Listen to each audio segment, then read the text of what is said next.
Combien d'équipes seront privées de supporters lors de la prochaine Coupe du Monde de foot?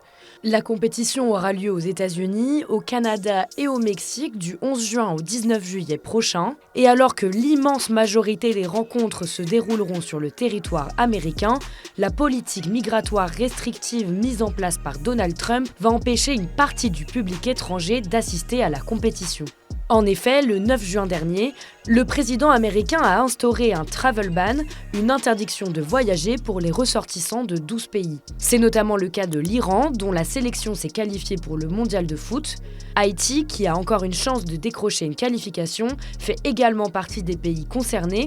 Concrètement, cela signifie que les supporters iraniens et haïtiens ne pourront pas se rendre sur le territoire américain. En revanche, l'administration Trump a confirmé aux médias Politico le 21 novembre dernier que des exceptions seront faites pour les joueurs iraniens et haïtiens, leur staff et leurs familles proches, qui seront exceptionnellement autorisés à séjourner aux États-Unis durant la période du tournoi.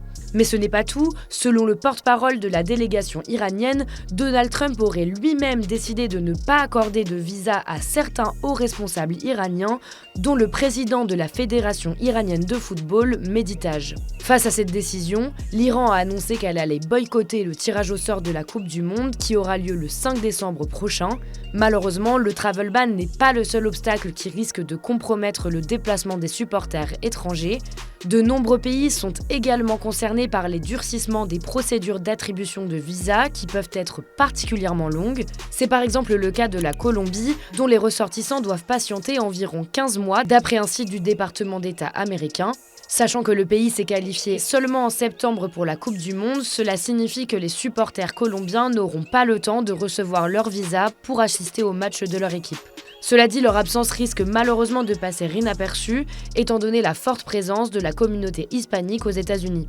La situation s'annonce également particulièrement compliquée pour les citoyens du Ghana, du Maroc ou encore de l'Algérie, qui ont aussi déjà validé leur billet pour le mondial. Malheureusement, la liste des États concernés par le travel ban pourrait encore s'allonger, puisque la Maison-Blanche envisage d'étendre ces restrictions à 36 États supplémentaires, dont le Sénégal, l'Égypte et la Côte d'Ivoire, également déjà qualifiés.